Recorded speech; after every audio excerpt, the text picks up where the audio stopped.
Hello everyone, it's Mark coming to you again from the 13th floor with another episode of Things to Do Inside when there's a pandemic outside. Also today it's raining too, so that's twice the reason to be inside and folding paper. Now with our crane contests that we've had recently, you've been folding bird bases, I take it. And I thought I'd show you today something that you can do with bird bases, this being the bird base, aside from cranes or flapping birds. And these are the bird base roses. And they were designed by James Sakoda, who you may recall came into prominence in the origami and the paper airplane world with his entry into the 1966 Great International Paper Airplane Contest. And this is his model, which won they had to invent a category for him. This was the origami category, and he got first place. And you might recall we folded this when we had our paper airplane contest some months ago now. Still flies. Okay, so let's do the bird base rose. You can make it either on its own, or you can attach it to a stem if you'd like to arrange it in a vase.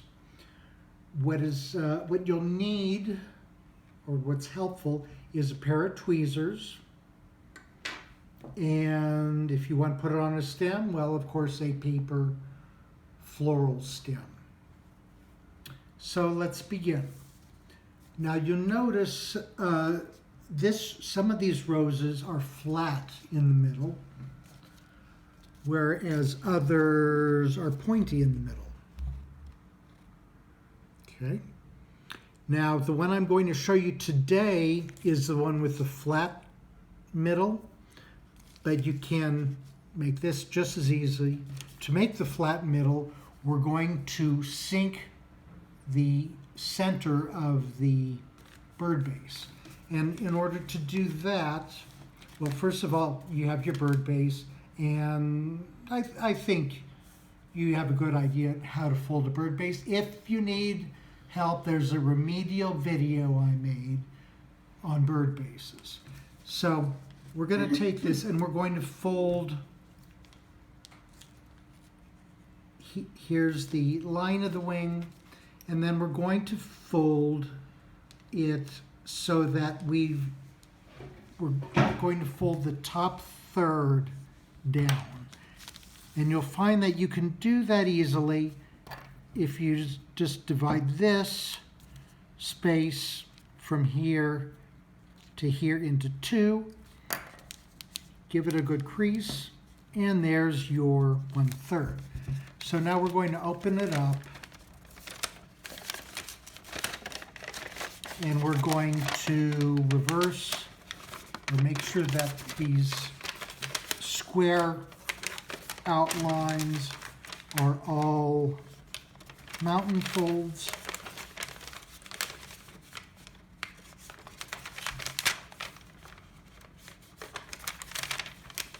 Okay. And once you've done that, we're going to take these diagonal folds, we're going to reverse those, we're going to push down, we're going to pinch it in from the corners,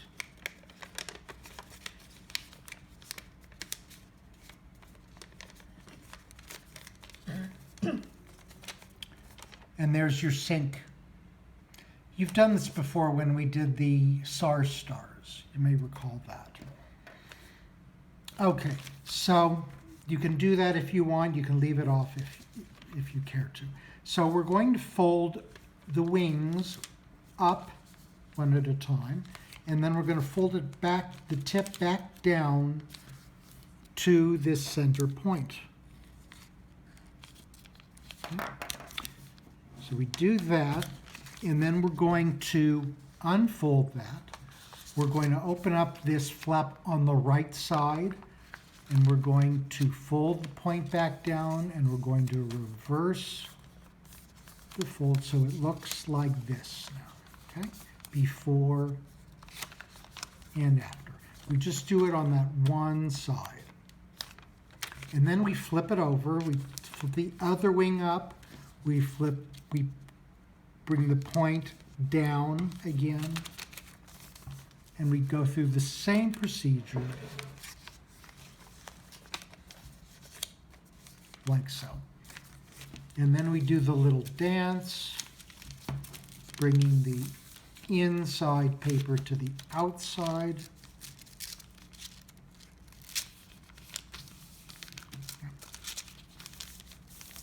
Okay, and then we do it again.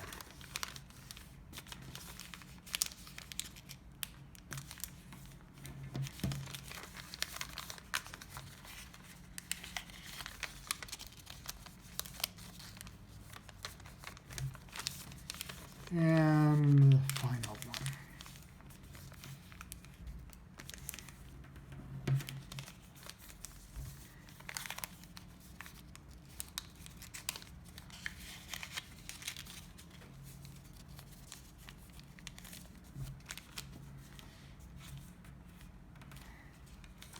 All right, so now we're going to set the bird base on the table so that the wings are flat on the table and the center is standing up. And now we're going to take this point, the intersection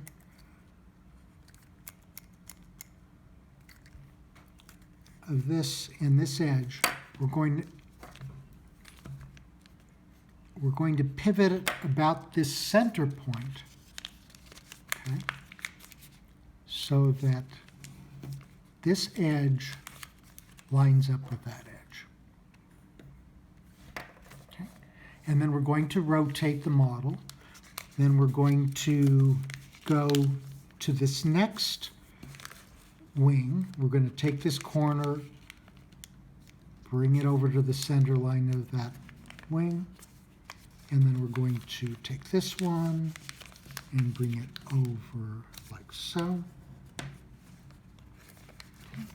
Flatten that out, and then bring this over to there. So our model now has taken this shape.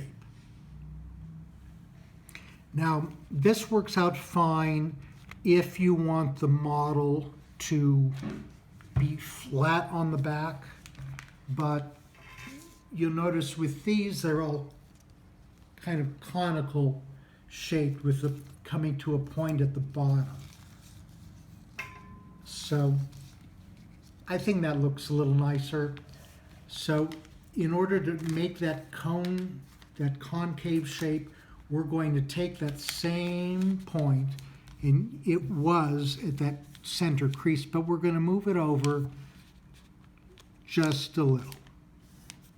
So we brought the flap from here to here. And we're going to do that with the other three as well.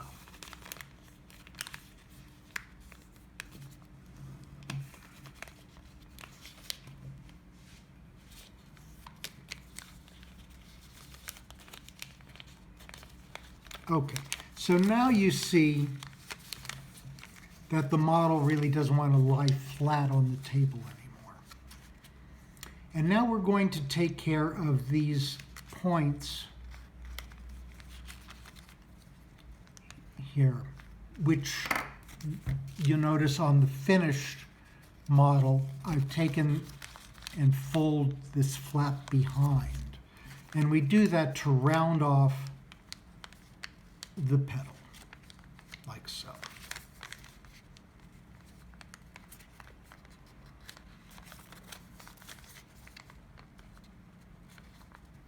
And those of you who know me know that I'm kind of a purist and not into pinching models, but in this case, you're permitted to do so.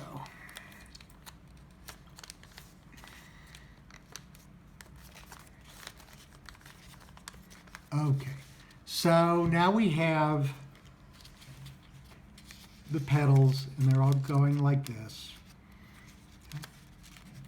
Now there's one more step, and that you see these corners here, here, here, here.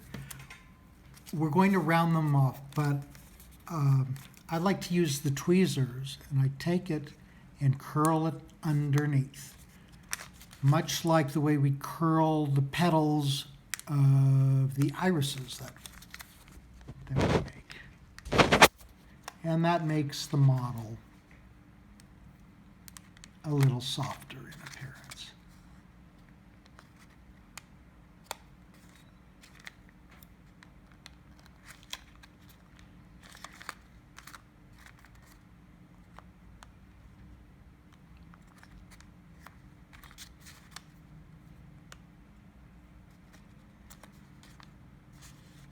Good. So we've rounded off the corners, and now we're going to tighten it up, but before we do that, you have to decide whether you want to have a stem on your flower or not. In this case, I'm going to put a stem in it, but you can leave it out if you want. You notice on the back, on the underside of the flower, in the center, you can open it up and poke in a flower stem. Okay? And it's going to go up, and it's going to end up somewhere around this sink. Okay? So we want to hold this together in the palm of our hand. And now you can take your tweezers again, or you could even use your fingers and wind this up in such a way, like turning this clockwise, tightening it up, and then releasing it.